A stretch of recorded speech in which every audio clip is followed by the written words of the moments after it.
안녕하십니까? 네, 오늘 CS 개론의 첫 시간이죠. CS 관리 개론에 대해서 한번 공부를 해볼 텐데요. 일단 그 수업에 들어가기 전에 한 가지 우리가 좀 알아보셔야 될 것이 있습니다. 우리 과연 CS란 무엇입니까? 고객 만족에 대한 이야기죠. Customer Satisfaction 해서 CS는 고객 만족입니다. 그러면 왜 고객을 만족시켜야 되는지 한번 생각을 해볼게요. 고객을 만족시키면 고객들은 기업에 대한 충성도라는 것이 생기죠. 고객은 만족하면 그만큼 여기에 만족한 기업 또는 아니면 매장에 대한 충성도라는 것이 생깁니다. 고객 충성도가 생기면 어떨까요? 자주 오겠죠. 자주 오고 친구도 데려오겠죠. 그러다 보면 기업의 수익이 증가하죠. 기업의 수익이 증가하면 말 그대로 기업의 추구하는 목적이 바로 수익 창출이죠. 기업의 수익이 창출됩니다. 그러면 고객 만족을 하기 위해서는 어떻게 해야 될까요? 뭔가 고객 만족을 줘야 되겠죠. 그렇기 위해서는 내부 직원이 고객에게 어떻게 만족을 줄 것인가 그 방법을 생각을 해봐야 되고요. 이 방법대로 고객에게 만족을 주겠죠. 내부 직원은 어떻게 움직일까요? 내부 직원이 열심히 하면, 내부 직원이 기업에 만족을 하면 내부 직원의 충성도, 회사에 대한 충성도가 올라가겠죠. 내부 직원의 충성도가 올라가면 고객 만족하는 데 있어서 더 열심히 노력을 함으로 인해서 고객 만족이 되겠죠. 그래서 기업의 수익이 창출되면 내부 직원을 만족시키기 위해서 일부 내부 직원에게 재투자를 하겠죠. 이러한 형식으로 이루어지는 것이 바로 고객 만족의 경영입니다. 그래서 이 개념을 머릿속에 두시고 공부하신다면 충분히 이해가 되시리라 믿습니다. 첫 번째 볼게요. CS 관리의 개념. 바로 이 얘기죠. 고객 만족 관리는 고객 만족이 지속되도록 하는 관리가 바로 CS 관리입니다. 제가 말씀드린 이것이 바로 CS 관리라고 보시면 되겠죠. CS 관리의 역사 부분에 있어서 한번 살펴볼게요. CS 관리가 어느 시점에서 뚝 떨어진 것이 아니라 전반적인 어떠한 시점을 계기로 발전돼 나와서 지금의 우리가 이야기하는 CS가 됩니다. 우리나라를 예를 들어 볼게요. 우리나라는 예전에 CS 개념 자체가 없었습니다. 우리나라에서 그 개념 자체가 없었던 무관심 단계에서부터 시작을 하겠습니다. 교재에서도 나와 있죠. 무관심 단계. 여기서 1990년대 이전이라고 되어 있는데 대체로 보면 1980년대 이야기입니다. 우리나라에는 이 CS 개념 자체가 없었으나 미국에서 CS 개념이 이제 생기기 시작하죠.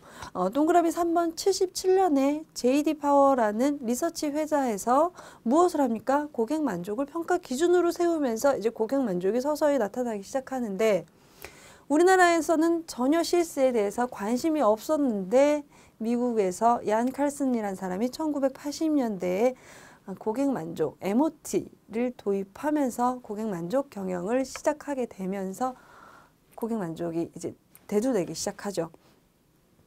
그래서 그 밑에 보시면 90년대로 올라오죠. 90년대에 들어오면서부터 우리나라에서도 미국과 일본에서 CS 고객 관리, 고객 만족 관리가 성공을 거두자 우리나라에서 대기업에서 들어오기 시작합니다.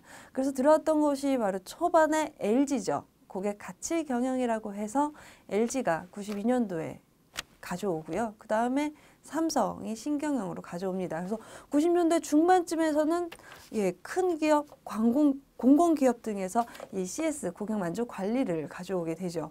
그러다가 97년에 침체기를 맞이하게 됩니다. 침체기의 이유는 바로 IMF였고요. 97년에 IMF 2000년대까지 잘 모면을 했기 때문에 2000년대에서부터 CS 관리가 급성장을 하게 됩니다. 그래서 뒷장 보신 그 3번 동그란 큰 가로 3번 보시면 2000년대에는 CS 전면 도입기라고 되어 있죠.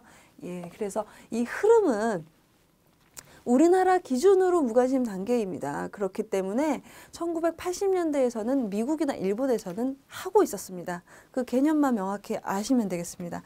자, 그러면 고객 만족은 이런 것이고 이렇게 2000년도까지 발전을 해왔으면 고객 만족을 시키기 위해서, 고객 만족 관리를 하기 위해서는 우리는 어떻게 해야 되느냐 해서 등장한 것이 바로 이 서비스 프로세스 구조입니다. 어떠한 방법으로 할 것이냐, 어떠한 방법으로 고객들에게 만족을 줄 것이냐 하는 문제가 생기게 되죠. 그래서 등장한 것이 서비스 프로세스고 비즈니스 프로세스입니다. 서비스 프로세스는 이렇게 보시면 되세요. 재료, 제품을 생산했을 땐 원재료가 들어가겠죠.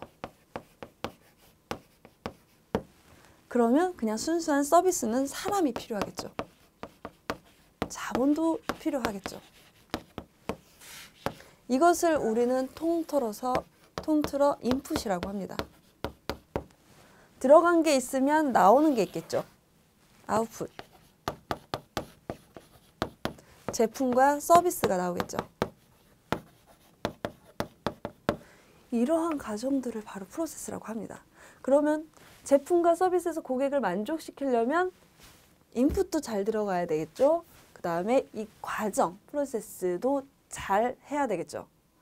그러면 아웃풋이 제대로 나와서 고객에게 만족을 주겠죠. 바로 이 개념이 바로 서비스 프로세스, 비즈니스 프로세스 개념이고요. 이것이 어떠한 형태로 띄는지, 어떠한 유형으로 갖고 있는지가 이제 큰 거로 2번에 비즈니스 프로세스 해서 프로세스 유형과 프로세스 분류에서 설명이 됩니다. 프로세스 그 분류를 보시면 크게 총 4가지로 나뉘어져 있습니다. 경쟁, 그 다음에 변혁, 그 다음에 기반, 지원 프로세스 이렇게 총 4가지로 나뉘어져 있는데 경쟁, 그 다음에 변혁, 기반, 지원 프로세스 등이 있습니다. 프로세스의 한 구조라고 보시면 되죠. 경쟁과 변혁 프로세스를 우리는 핵심 프로세스라고 하고요. 기반, 그 다음에 이 3가지가 잘 돌아갈 수 있게 도와주는 지원 프로세스가 있습니다. 경쟁 프로세스는 뭘까요? 말 그대로 경쟁사와 경쟁에서 우위에 차지하도록 해주는 것이 바로 경쟁 프로세스입니다. 예전에 그 제품들을 생산했을 때 이 제품의 품질이 바로 경쟁이었었죠. 이 제품이 어느 회사의 제품이 좋은가, 어느 회사의 제품이 훌륭하고 어디의 서비스가 좋은가 이런 품질 경쟁이 있었습니다. 그러면 경쟁 프로세스는 바로 이 품질이 되겠죠. 자, 그러면 기반 프로세스는 뭐냐면 고객에게 최소한의 가치만 주면 되는, 즉 고객에게 제품이 경쟁 프로세스였을 때는 몰랐으나 이 제품이 품질이 동일해지는 것은 바로 기반 프로세스. 다시 설명드릴게요. 경쟁 프로세스는 기업 간에서 경쟁 우위에 차지하기 위한 프로세스이므로 제품이 동일한 질을 띠게 되면 다른 경쟁을 해야 되겠죠. 서비스 경쟁을 한다든지 아니면 가격 경쟁을 한다든지. 가격 경쟁을 하기 시작하면 가격은 경쟁 프로세스로 들어가지만 이미 제품은 표준화가 됐기 때문에 이제 기반 프로세스로 들어가게 됩니다. 변혁 프로세스는 뭘까요? 말 그대로 신제품 개발한다든지 다른 경쟁 프로세스가 더 이상 경쟁 프로세스가 아닐 때 새로운 경쟁을 하기 위한 방법적인 문제를 추구하는 것이 바로 이제 변혁 프로세스가 되겠죠. 그래서 변혁 프로세스에는 신제품 개발 등이 아니면 교육 훈련 등이 있죠. 그래서 기반 프로세스는 아까도 말씀드렸다시피 제품이 품질이 표준화가 됐을 때 이것을 기반 프로세스라고 이야기하고 그 다음에 나머지 서비스나 아니면 가격을 경쟁할 경우 이것이 경쟁 프로세스이다. 그러면 지원 프로세스는 이 3가지를 잘 운영할 수 있게 도와주는 것이 바로 이 지원 프로세스입니다. 그래서 시험 문제에 나왔을 때 한번 밑줄 한번 그어 볼게요.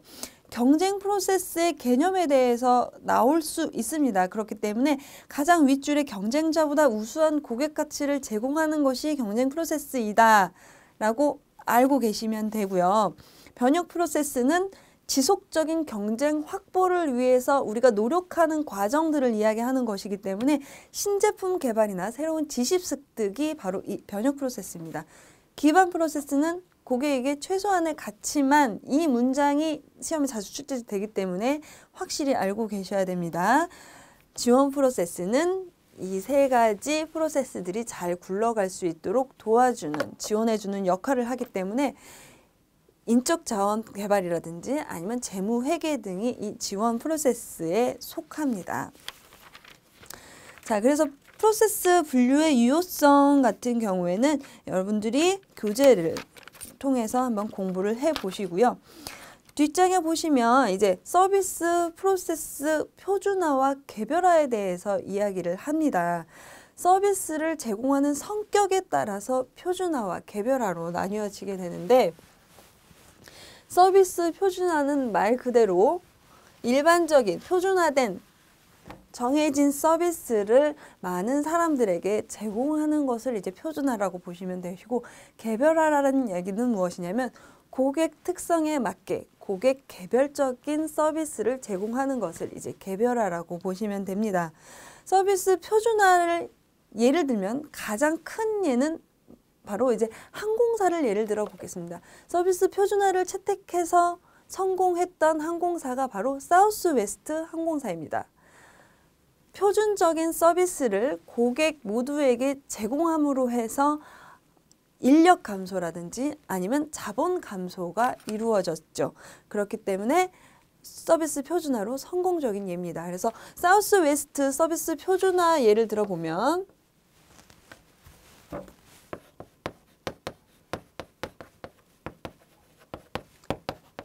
지정 좌석을 폐지했고요.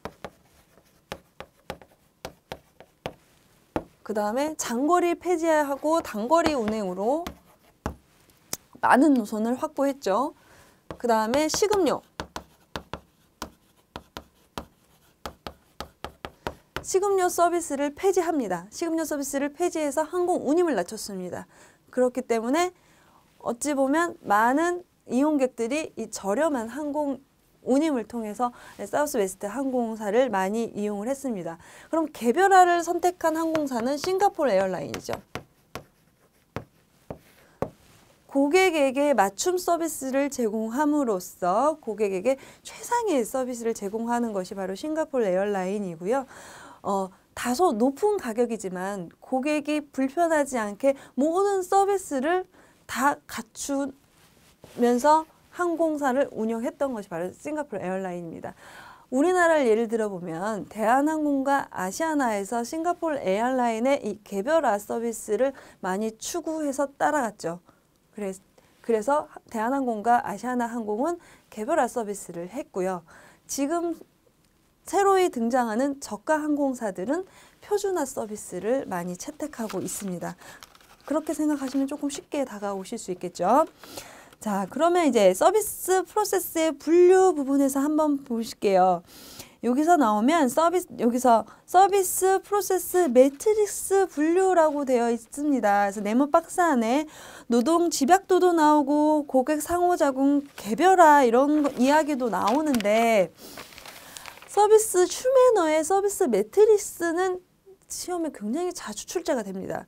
그래서 이거를 보시면 여러분들이 출제하실 때 내용을 외우고 있기가 조금 힘드세요. 그렇기 때문에 제가 외우는 방법을 한번 알려드릴게요. 여러분들이 흔히 생각하시는 그래프 한번 그려볼게요.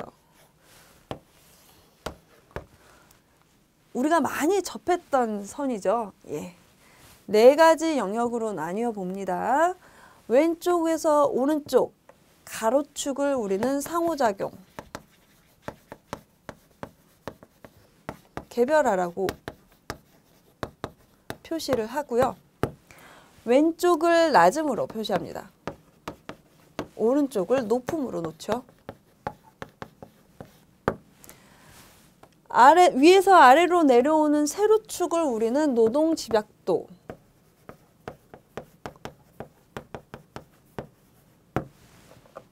노동 집중도라고도 합니다. 다 같은 이야기입니다.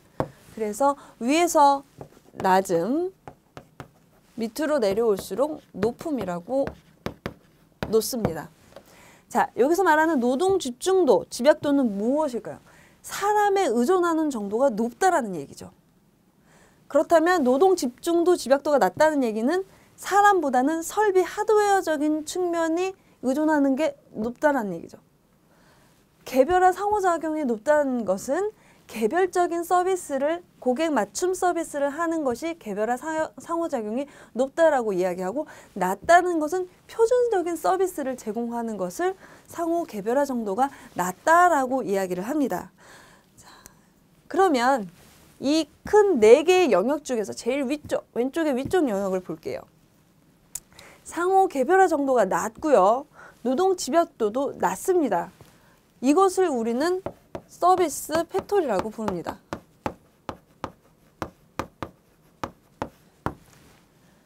즉, 사람의 힘에 의존하는 정도가 낮고 표준화된 서비스, 대량적인 서비스를 제공하는 거죠. 그래서 우리는 이것을 서비스 공장, 서비스 팩토리라고 이야기를 합니다. 예를 들어 보면 항공이나 호텔, 리조트 등이 이에 속하죠. 왜 항공이나 호텔이 이에 속합니까? 라고 이야기하면, 우리는 항공이나 호텔에서 항공사를 이용할 때 승무원을 보고 이용한다거나 호텔 직원을 보고 이용하는 것이 아니라 호텔 시설과 그 다음에 항공사의 안전, 얼마나 내가 원하는 목적지까지 이 항공사가 가는가, 얼마나 안전하게 가는가, 이 항공사를 보고 이용을 하고, 이 표준화가 상호 정도 개별화가 낮다라는 이야기는 표준화 서비스죠. 어떠한 특정한 목적을 가지고 이용하기 때문에 항공, 호텔, 리조트 등이 이 서비스의 팩토리에 속합니다. 그러면 상호작용 개별화 정도가 높고 노동 집약도, 인간의 힘에 의해서 의존하는 정도가 낮은 것을 우리는 서비스 샵이라고 하죠. 서비스 샵에서는 노동 집약도가 낮기 때문에 시설이나 설비 등 하드웨어적인 측면이 굉장히 중요합니다. 그래서 병원 대신 개별화 정도는 높죠. 그래서 자동차 정비소 등이 서비스 샵에 속합니다. 자, 상호 개별화 정도는 낮고 노동 집중도는 높아집니다. 인간의 힘에 의해서 작용하는 것이 높죠. 이것을 우리는 대중 서비스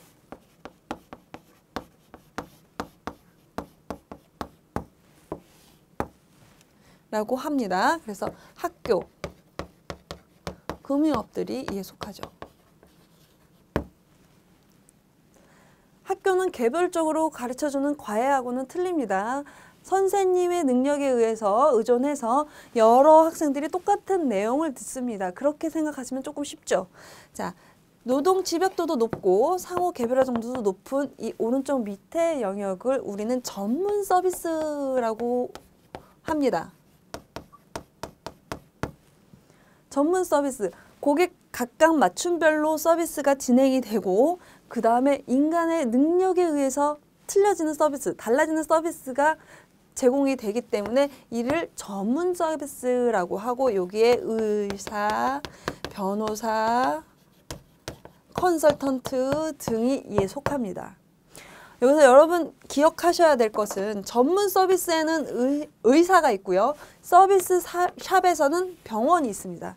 그래서 이거 두 가지 구분만 하시면 됩니다. 그래서 책에도 잘 나와 있기는, 교재에도 잘 나와 있기는 한데 외우실 때 이렇게 외우시면 조금 더 편하게 외우실 수 있을 것 같습니다.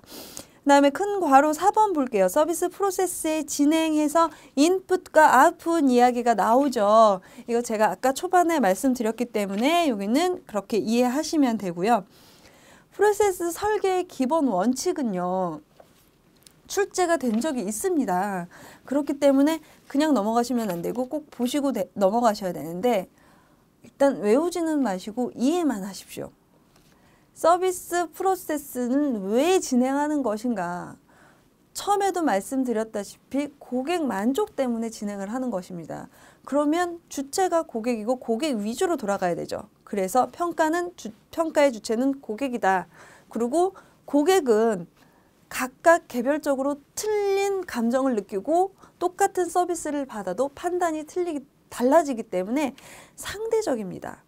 그리고 평가 내용은 고객이 늘 기대했던 것 대비해서 만족하느냐 불만족하느냐가 따라오기 때문에 기대 대비 성과여야 됩니다. 라고 해서 그러한 내용입니다. 그렇기 때문에 교재를 반드시 보시고 이해를 하시고 넘어가십시오.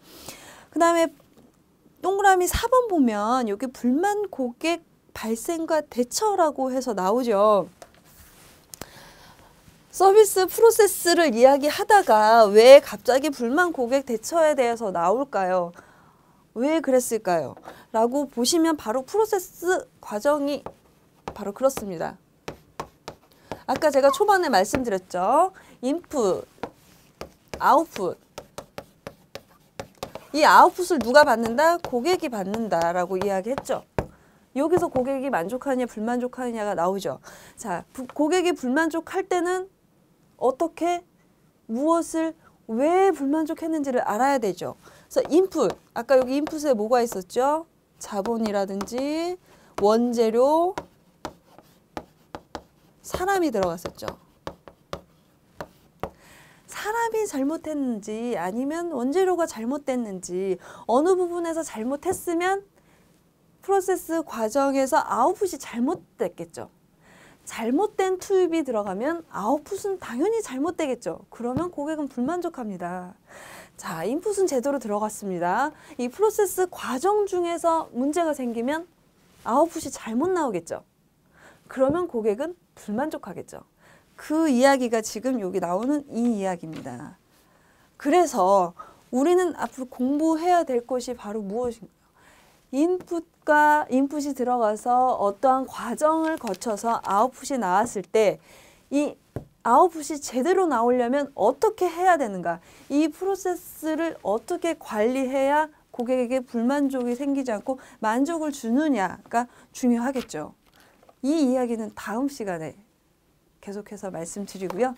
오늘 중요할 건 반드시 외워야 될 것은 슈메너의 서비스 매트릭스를 외우셔야 되고 서비스 프로세스 구조가 어떠한 인풋이 들어가서 어떻게 아웃풋으로 나오는지 그 다음에 고객 만족의 개념은 과연 무엇이고 어떠한 역사를 거쳐서 왔는지는 꼭 알고 계셔야 됩니다. 그래서 이 프로세스 잘못된 아웃풋을 갖지 않게 하기 위해서는 어떻게 해야 되는지 이 프로세스 과정을 어떻게 진행시켜야 되는지는 다음 시간에 자세하게 말씀드리겠습니다.